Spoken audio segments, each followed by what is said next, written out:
From the Detroit Free Press, I'm Robin Chan with today's Voice Briefing. It's Tuesday, February 17th, 2026. I'm Frank Witzel with the Detroit Free Press.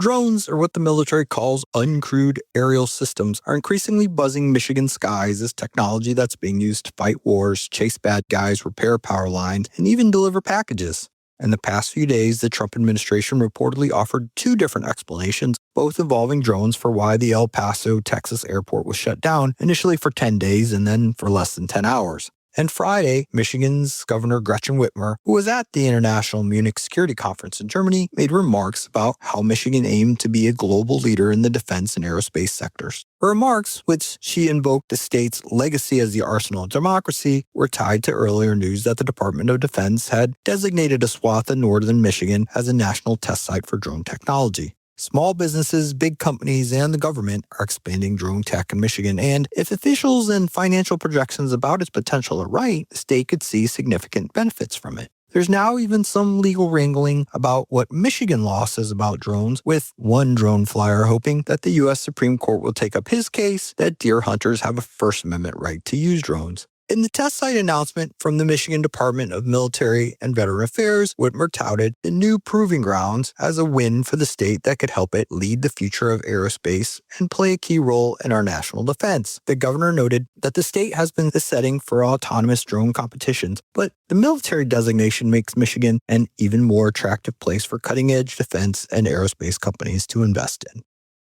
Former Wayne County Chief Financial Officer Tony Saunders II got out of jail in December and got in trouble in January.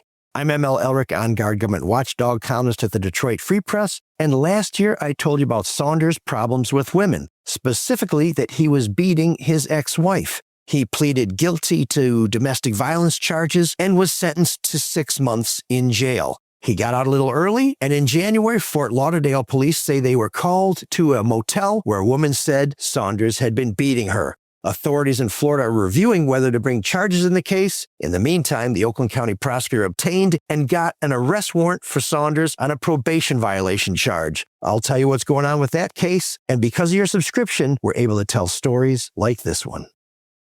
I'm Sue Salaski, Detroit Free Press food and restaurant writer. Bring on the punchki. Every year for decades, the beloved Polish pastries known as punchki get their day in the spotlight come Fat Tuesday. A longtime tradition in Metro Detroit, thousands of people get ready for what's known as Punchki Day. The day is practically a holiday and an excuse to indulge in those sweet, pillowy orbs filled with everything from classic prune to custard flavors and specially crafted punchki created by bakers. Punchki Day, or Fat Tuesday, arrives just before the start of the Christian season of Lent, a time of reflection, giving, and fasting leading up to Easter. The day is also known as Shrove Tuesday in Mardi Gras, but around Metro Detroit it's all about punchki. Around Metro Detroit, grocery stores and bakeries, especially local Polish bakeries, have been selling punchki already for weeks. Bakers are preparing tens of thousands of traditional or specialty punchki dusted with powdered sugar or covered in a sweet glaze and oozing with jelly, custard, or cream fillings. At Freep.com, you'll find a roundup of where to buy punchki in Metro Detroit, as well as upcoming punchki events. Keep in mind, prices vary depending on the bakery, the flavor, and for specialty punchkis.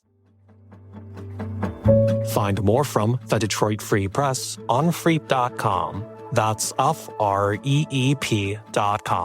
Thank you for listening, and you'll hear more from us tomorrow.